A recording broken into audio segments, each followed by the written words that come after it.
Hey there, welcome. My name is Dr. Greg Celaya, and today we have a very special guest. We have Dr. John Purcell, and he's head of vegetable seed R&D for Bayer Corporation. And before we get started, go ahead and hit that subscribe button down below, and also hit the bell to be notified of any future videos. And make sure to leave a comment so we can have a conversation. Tell me a little bit about what heirloom means to you. I think heirloom is a cool concept, and I think, and it's interesting, is some of it is what people's perceptions are of heirloom. And I think in some cases, when you go to the farmer's market, there's some beautiful heirloom stuff, and it's fun. And I think in some cases, people look at it as, oh, they associate that with taste, which is a good thing. But the fact is, you can find great tasting heirloom, you can find great tasting modern varieties.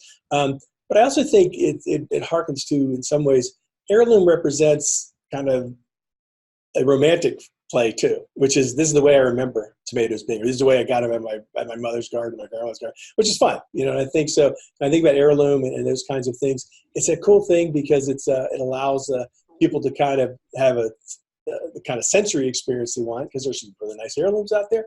But also, I think it also allows us to kind of think back on, here's the way I remember tomatoes looking. Here's the way as a kid, I liked having them, which is fun as well. And I think that's one thing about the thing about consumer preferences.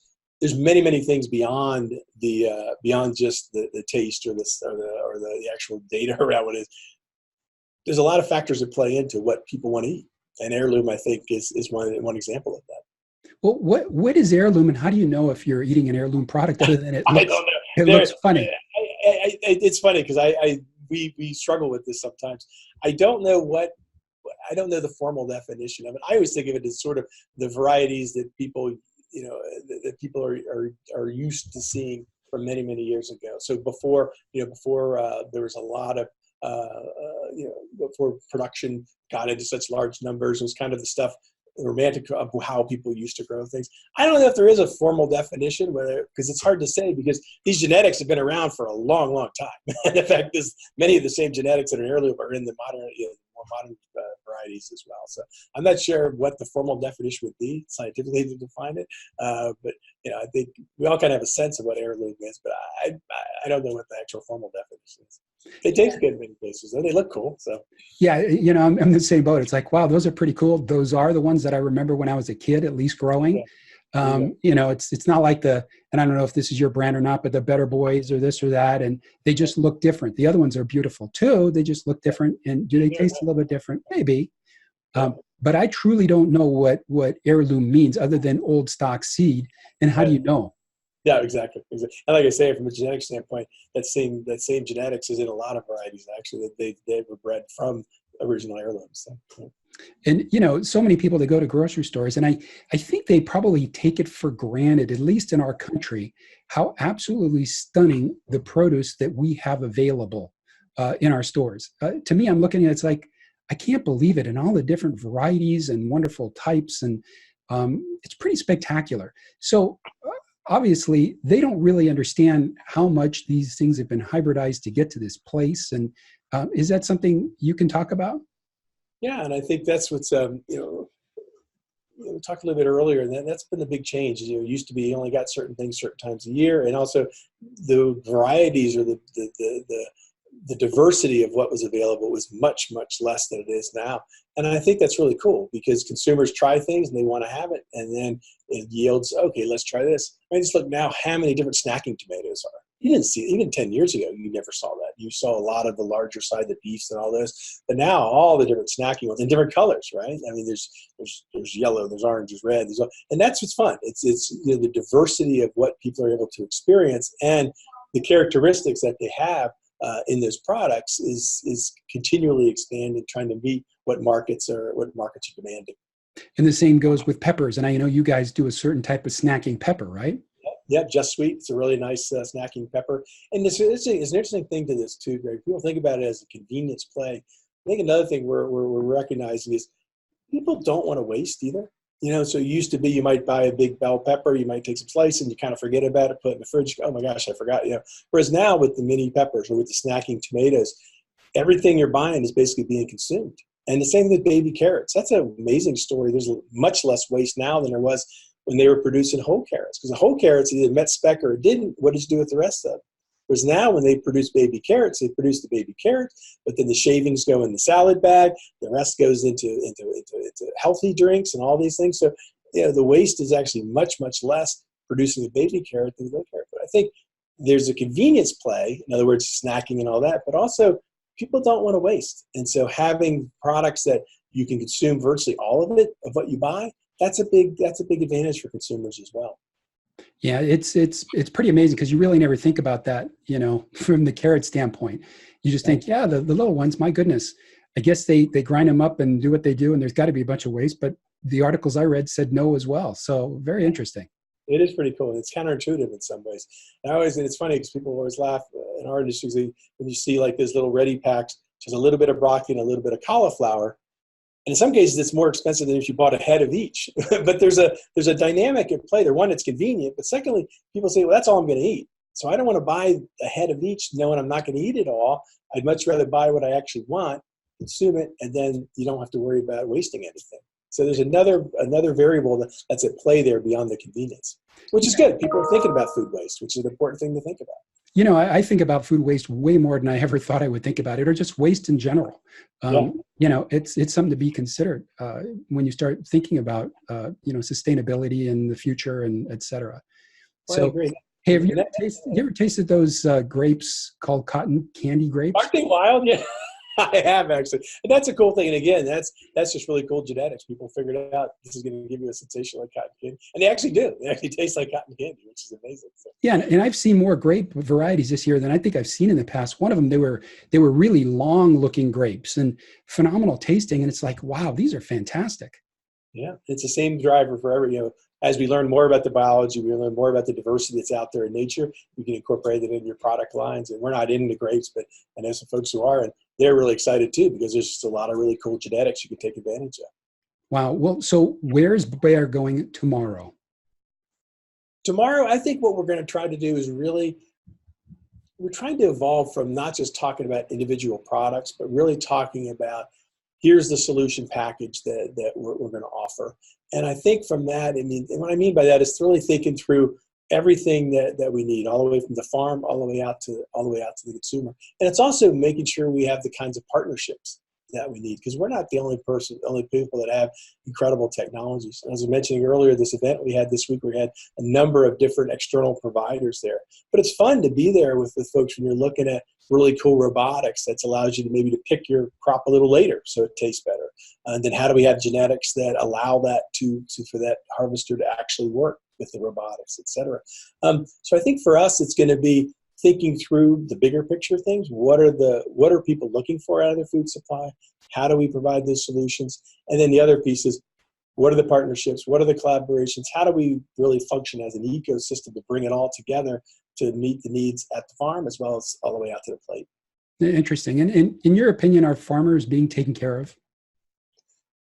I will say this, and I know with my brother, for example, when he gets to November and he's looking at all his receipts and figuring out, I'm good for another year, he's excited. A lot of farmers are not doing it for the money, that's for sure. And they're doing it because they love it. They got to make a living, obviously. They got to take care of the family. But it means so much more to them. And I think we need to celebrate, really respect, and really appreciate all growers, no matter what production system they choose to use, however they do it, because they're all contributing to a food supply that's healthy, nutritious, in many cases tastes good. And so I think we need to do better as really respecting that, because the fact is, we always talk about a century or plus ago, half the population was involved in agriculture. Now it's 1%. And so we have many fewer people trying to feed many more people. And so we got to have innovation. We also got to have an appreciation and really show that to the folks who are producing food for us. Wow, 1%. So I imagine that those farmers have to be far more productive and educated in what they do. I respect the farmers. My goodness, obviously without them we'd be in trouble. You've toured all over the world. You've seen different farms. How do we compare here, farm-wise, compared to other countries? And on another note, what about waste? Waste here versus other countries, et cetera? Yeah, I think one of the things I love about farmers around the world, they share a lot share core values. I was talking earlier, think about their dedication to their soil, to their water, to their land, to their air, all the things that they think. It would be hard to find a rancher or farmer who doesn't think about that, because they're not just thinking about their own job; they're thinking about their kids, their grandkids, et cetera, and what that's going to be. So there's a lot of core values. I think for the U.S., we're very blessed because we have incredibly innovative farmers. They're innovative in many ways, not just I want new technologies. They're also innovative on how do I meet the needs of what consumers are asking for. So we're very fortunate that we have farmers who are not just thinking about what's happening on my farm, but they really are thinking about what's the experience I want to provide at the end of that season as far as what I'm producing for the consumer level. I think other parts of the world, you go to Western Europe, it's very similar in many cases. Mexico has made incredible strides. It's hard to tell the difference now. I will say a couple of decades ago, it was different when you went down to Mexico and looked at their production. Whereas now, you go to tomato producers down there, they look virtually identical to what you see in California, for example, because they're feeding so much into the U.S. markets, into the NAFTA markets. So I think many parts of the world are catching up very quickly. In some cases, like Mexico, they're there. They're incredibly competitive, incredibly innovative. And I think what's interesting is, especially when I'm in Asia, this evolution from many smallholder, hundreds of millions of smallholder farmers. Even there, we're starting to see consolidation. Even there, you're starting to see labor issues because you have a tremendous migration to urban areas. You have population shifts as far as the kinds of jobs people want. So they're also very hungry for innovation, trying to think about. And you're starting to see many places in Asia where farms are getting larger, where the industry are getting bigger, and it's kind of a natural as economies evolve. You just have fewer people involved in the food production, so you have to build efficiencies into that system, and we're seeing that in Asia as well. Asia is a cool thing about Asia too, because when you think about, in many cases, they're able to skip over technologies. In many places in India, they never went to landlines, went right to mobile phones, right? And so they're managing their crop on their mobile phone. And so you don't have to go through all the steps that the U.S. or Western Europe did. So the same thing we're seeing on things like vertical farming. You're seeing a lot of interest in that in Asia.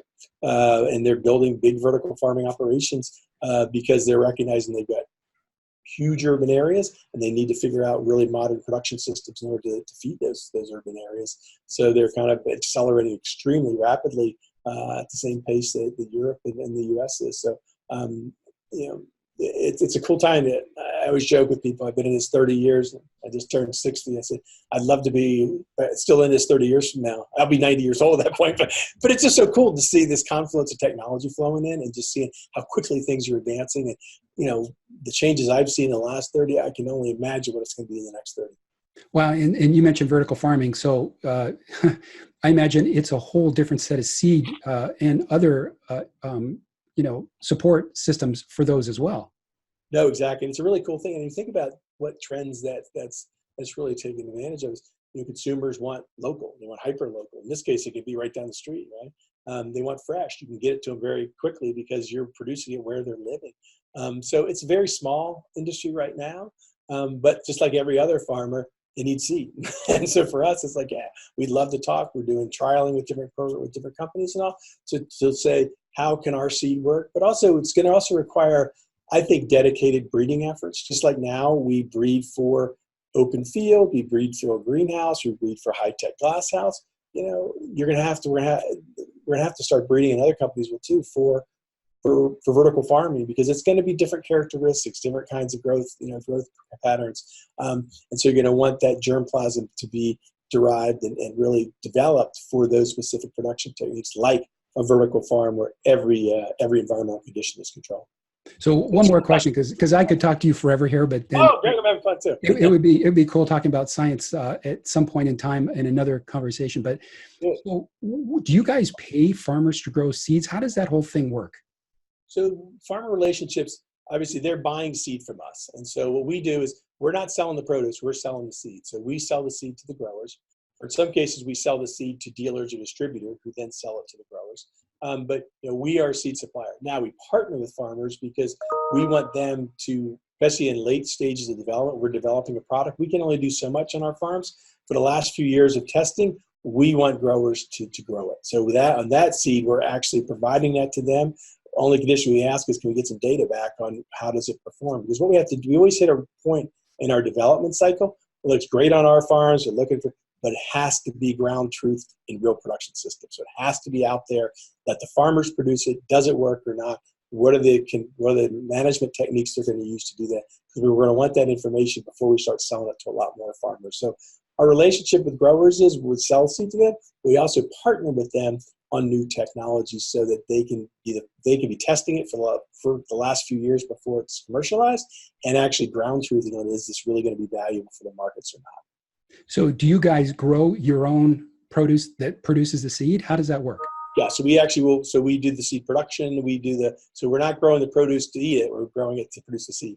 So we have tremendous acres of fields, but it's not to eat. It's actually just to get the seed back out of it. So people always laugh, what do you do with it? Well, actually, you're harvesting the seed out of it. Now, all the varieties that we're developing, I got to admit, we have great snacks around here. In fact, this week, a lot of things are harvest. So employees are walking away with baskets of tomatoes and onions and all that. We also give away stuff to the food bank, which is fun. But most, our production acres are really geared toward producing the seed that we can then prepare and bag and sell to farmers around the world. So one more question that people have a common idea about, that seeds that are produced by manufacturers like yourself aren't able to produce seeds from the plants they grow. Does that make sense? Yeah, it does. And this is where people get confused, because what happens is with a hybrid seed, the challenge you have with hybrids is, and this is when you combine a male and a female plant, you do that because what's called hybrid vigor, because the progeny are better than this is why our kids are almost so much better than we are, because they're taking the best genes from the mom and the dad and are the same thing happens in plants. So it's not because it's being produced by a seed company, it's because it's a hybrid. And so the hybrid, when you try to then take that to the next generation, of course those genes are going to disperse in the progeny in different ways than if you had the selected male and female that you actually cross. Just like why your grandchildren would not be the same as your children, because they're different parents in there. So that's where the confusion comes from. It's not because it was produced by a seed guy. It's because in many cases those crops are hybrid crops, and the hybrid is designed to be where I take the best of this male and this female, and the hybrid plant that's produced is going to have the characteristics that we want. But that's why when you grow it out the next time, it doesn't look right, because it's not, because the production of that then seed or that plant then gets fertilized, pollinated by another crop. It's going to look different because it's not the same hybrid that's produced, but it's the hybridization that's really the key, not the fact that it's produced by a seed company. But people do confuse that quite a bit. Interesting. Well, like I said, I can go on all day. In fact, I'd love to talk to you again in the future. Maybe we could talk about science, because I know that's where you're at, and that's where I would love to talk as well. But thank you so much, John. This has been wonderful, and we'll hope to see you back. Thanks so much. That sounds great. It was a pleasure to meet you. I really enjoyed our conversation a few weeks ago, and this has been a wonderful afternoon. Thank you so much, Greg. Take care. Bye-bye, guys. All right, we are done here. Is that okay?